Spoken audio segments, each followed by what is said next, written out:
Welcome back to the channel. In this video I'm going to show you how I made this drill attachment for my lathe.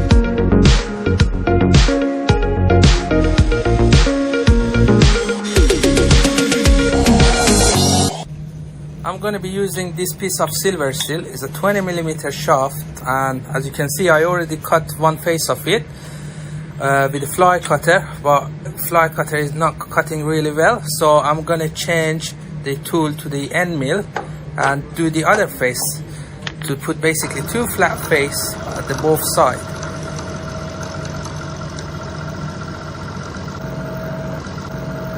I'm cutting with a slow feed.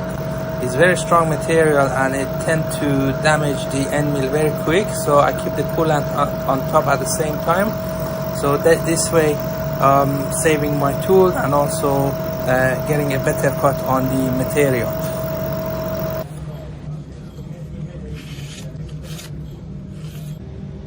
Just remove 3mm from the both side, and the total thickness is now 14mm. It should be good enough for what I need. 12mm linear shaft for driving the chalk.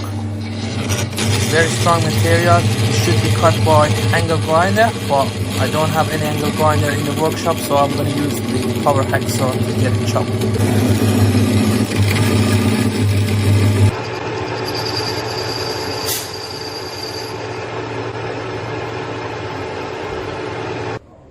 I will use this piece of mild steel to make my adapter for the chalk. I'm turning down the part to 12.7 for threading half 20 UNF. Right, this is the threaded piece, and I made this twice. I will explain that why later on.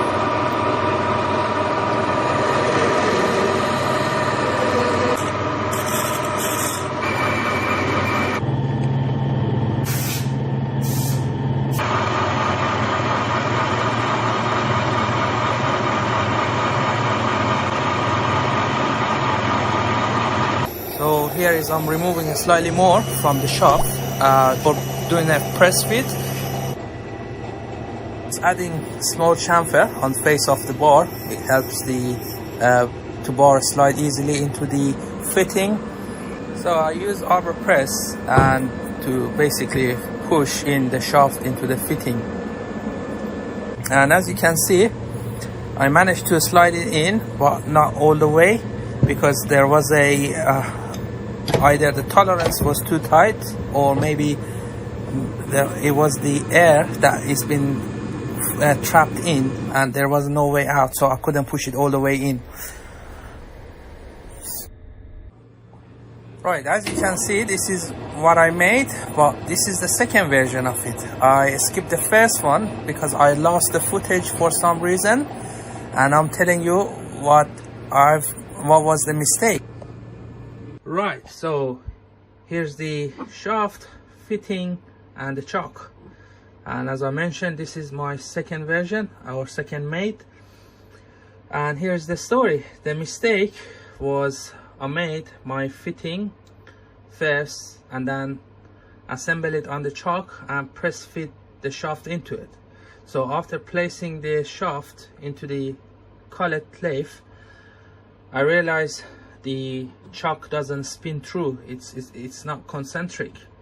So I cut the piece, and again I turned down the shaft slightly, and what I did, I bring bar of mild steel, center drill it and board it to the size and press fit it first. After press fitting, I turn down the bar and simply cut the threads, and with that way I really made a concentric part, and as you've seen in the video, it runs very true. Here I have a piece of stainless steel, and before I milling it, I turn it down, and again I'm putting a two flat face at the both side of the round piece.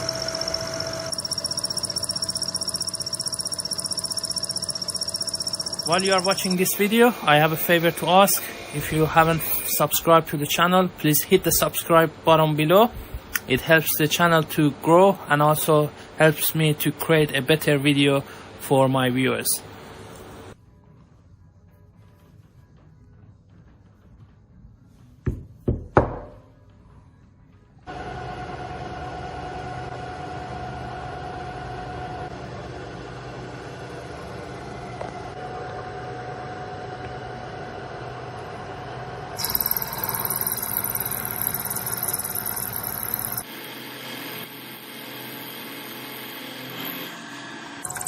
At one side I'm cutting a slot for placing the extension arm, which is gonna hold the tool into the tool post.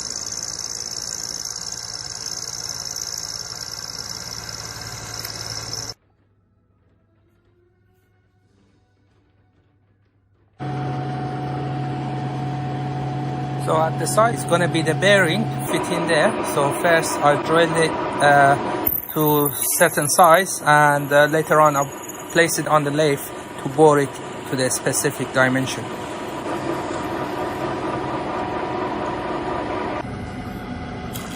For drilling extended arm and housing, I did it both at the same time. This way I save more time and also is more precise to get it done.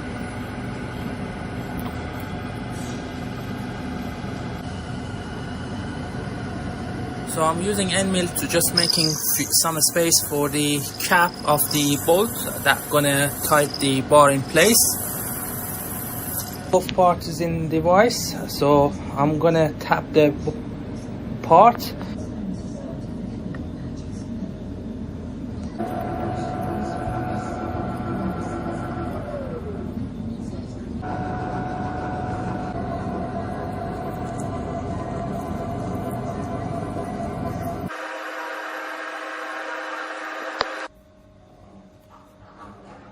Just place the piece into the forger chuck and just collect it in. What I'm trying to do, basically bore it for the bearing.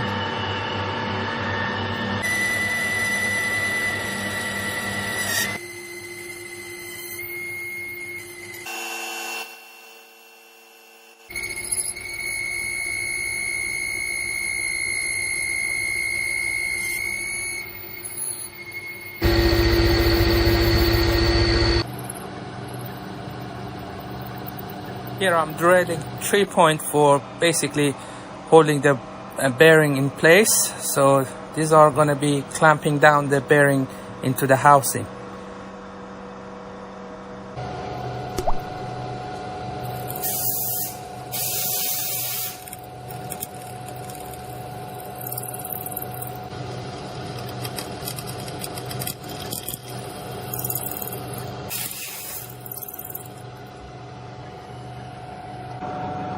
Here I'm using a slit saw to cut the slot into the housing. It allows the bolts to clamp down the bearing in place.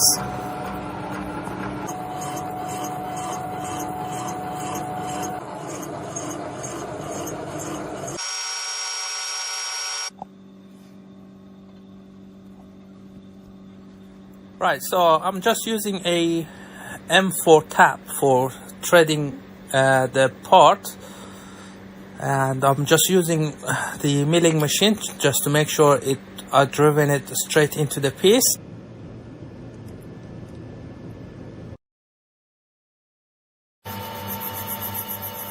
For the bearing, I'm going to use this piece of brass because the drill shaft needs to spin and also it needs to move back and forth, and the best option for me is the brass.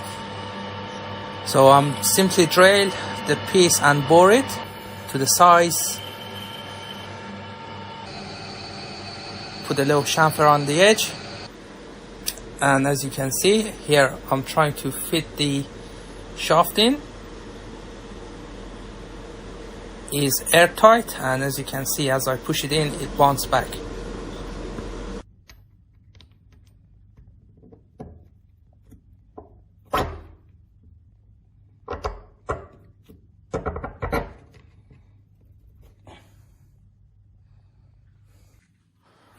Right, and here is all the parts to make the tool. And what I'm gonna do now, simply assemble it. As you can see, I placed 2 dots, one on the housing and the other one on the arm, so I know which face goes where. And simply I'll put the bolts in there and tied it up.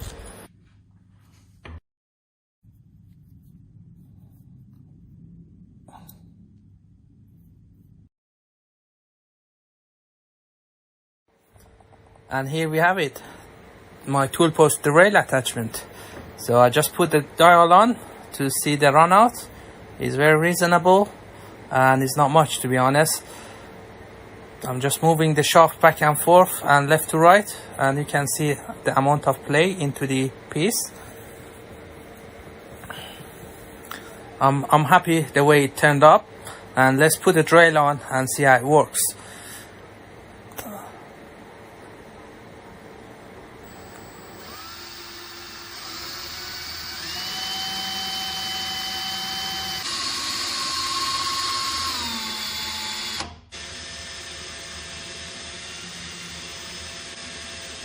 Back on the lathe, and here's the lovely tools I made.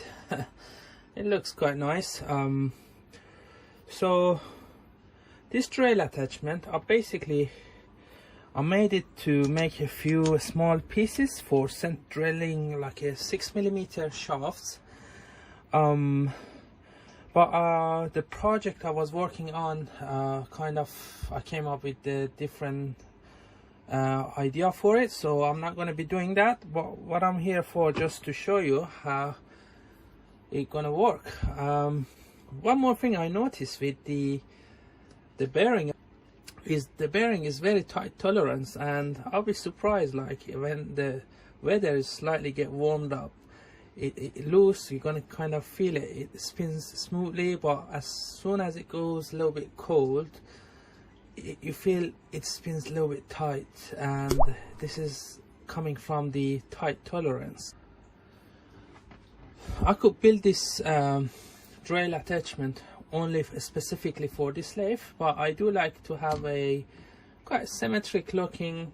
So what I did for this lathe, I simply made this piece. It's what it is. It's literally just a spacer to lift up the tool post a little bit up, so it keep the drill attachment right at the center.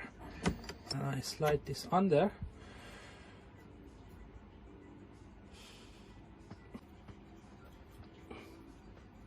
pull this back, and also this one gonna be actually sitting like this, and I can put it in place.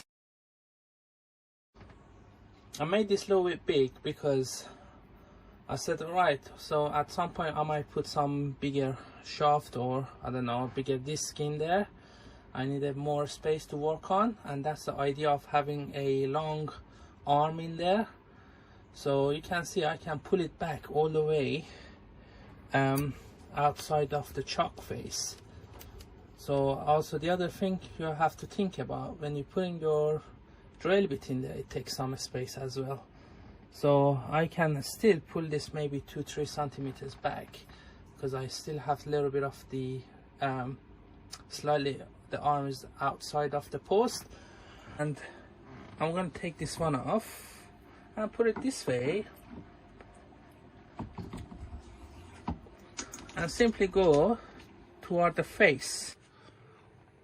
Right, so what I'm trying to show you, from the top you can see there is the space, and simply that's how I line up my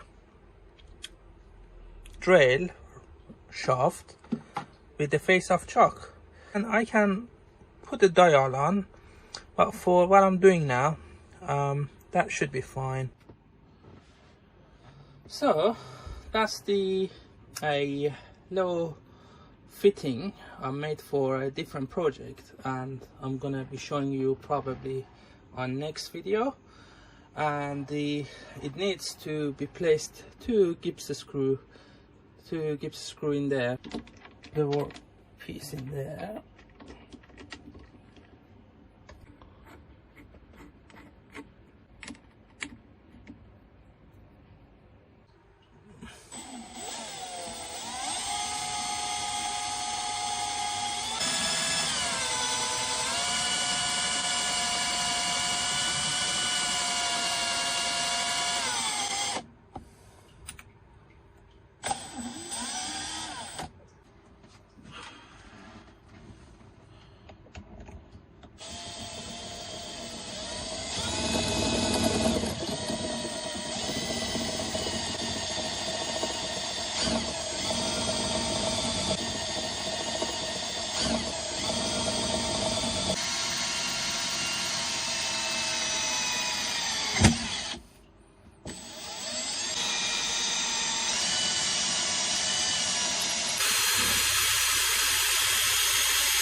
So you can see the drill is very steady.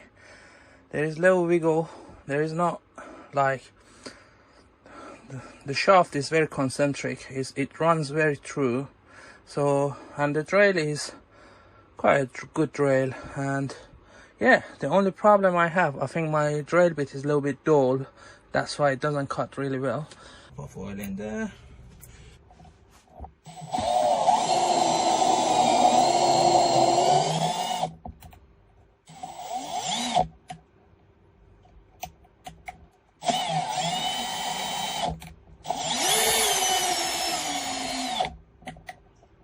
Lovely.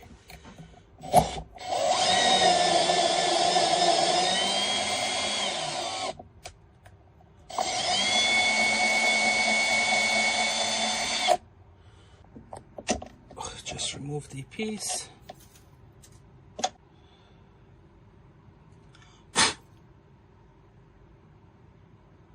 I mean, you can see it's very reasonable.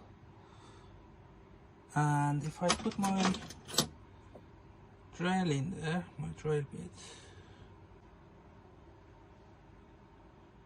I bring it nice right front of camera,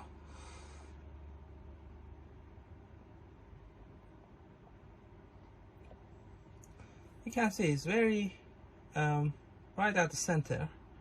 Ideally, it's good to build a locking mechanism for the chuck, and the I think is very good tool to have if you're doing a lot of drilling. Right, so I guess it's the time to finish this video, and that's the very handy tool to have if you're doing a lot of side drilling. You don't need to be bothered with the V-block or anything like that. You just put it in place, put it into the chuck, put your drill bit or your, I don't know, whatever you're doing, and simply you can do that. That's another addition to my tools. Hope you enjoyed this video. If you got something from this video, give me a likes and subscribe if you haven't subscribed yet. Thanks for watching.